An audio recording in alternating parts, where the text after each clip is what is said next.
ইয়া আজিজু ৪১ বার পাঠ করে আঙ্গুলের মধ্যে ফু দিলে কি হয়? আপনি জানলে অবাক হয়ে যাবেন। আজকের আমলটা খুবই গুরুত্বপূর্ণ এবং একটি কার্যকরী আমল। যারাই আজকের এই আমলটা করবেন তারা অবশ্যই ভিডিওটা আমলের নিয়তে দেখবেন এবং ভিডিওটা শুরু থেকে শেষ পর্যন্ত মনোযোগ সহকারে দেখবেন। তাহলে কিন্তু আপনি আমলটা সঠিকভাবে করতে পারবেন। আর প্রত্যেকেরই উচিত আজকের এই আমলটা করা এবং আজকের ভিডিওটা দেখা। আর অবশ্যই ভিডিওর কমেন্টে আমিন লিখে যাবেন। জানি না আল্লাহ তাআলা কার আমিন কখন কবুল করে নেয়, কার দোয়া কখন কবুল করে নেয়। এজন্য আমরা সব সময় আমিন লিখব এবং একজন আরেকজনের জন্য দোয়া করব ইনশাআল্লাহ। এই আমলটা করবেন কিভাবে? সেটা হলো আপনারা সর্বপ্রথম নিজেকে পাক এবং পবিত্র করে নিবেন এবং নিজে উত্তম রূপে ওযু করে নিবেন। নিজে উত্তম রূপে ওযু করার পর আপনি এই আমলটা করবেন। এই আমলটা আপনি যেভাবে করবেন সেটা হলো আপনি একটি ভালো জায়গায় বা পাক এবং পবিত্র জায়গায় বসবেন।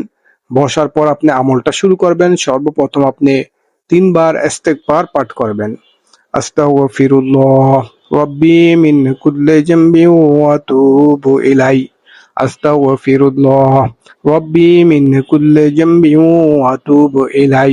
আস্তাগফিরুল্লাহ রাব্বি মিন কুল্লি যামবিন ওয়া আতুবু ইলাই। এইভাবে ৩ বার ইস্তেগফার পাঠ করবেন। ইস্তেগফার পাঠ করার পর ৩ বার দুরুদে ইব্রাহিম পাঠ করবেন, যেই দুরুদ আমরা নামাজের মধ্যে পড়ে থাকি। আল্লাহুম্মা সাল্লি আলা মুহাম্মাদি ওয়া আলা আলি মুহাম্মাদ কামা সাল্লাইতা আলা ইব্রাহিম ওয়া আলা আলি ইব্রাহিম ইন্নাকা হামিদুম মাজিদ। আল্লাহুম্মা বারিক আলা মুহাম্মাদ ওয়া আলা আলি মুহাম্মাদ কামা বারাকতা আলা ইব্রাহিম ওয়া আলা আলি ইব্রাহিম ইন্নাকা হামিদুম মাজিদ। এইভাবে ৩ বার দুরূদ ইব্রাহিম পাঠ করে নেবেন। তারপর আপনারা ইয়া আজিজু এভাবে আঙ্গুলটা এভাবে খাড়া করে ইয়া আজিজু ৪১ বার পাঠ করবেন। ইয়া আজিজু এভাবে ৪১ বার পাঠ করার পর এই হাতের আঙ্গুলের মধ্যে একটা ফু দিবেন। এখন ফু দেওয়ার পরে আপনি কি করবেন সেটা জানার পূর্বে যারা এখনো আমাদের এই ছোট্ট চ্যানেলটা সাবস্ক্রাইব করেন না, দয়া করে এখনই সাবস্ক্রাইব করে আমাদের সঙ্গে থাকুন। আর যারা অলরেডি সাবস্ক্রাইব করছেন তাদের সবাইকে অসংখ্য অসংখ্য ধন্যবাদ। আর অবশ্যই ভিডিওর কমেন্টে আমিন লিখে যাবেন।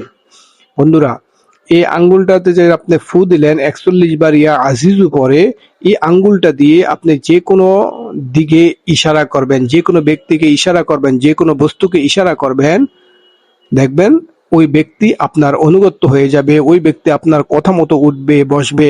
এই আমলটা করলে শত্রু আপনাকে ভয় পাইতে শুরু করবে।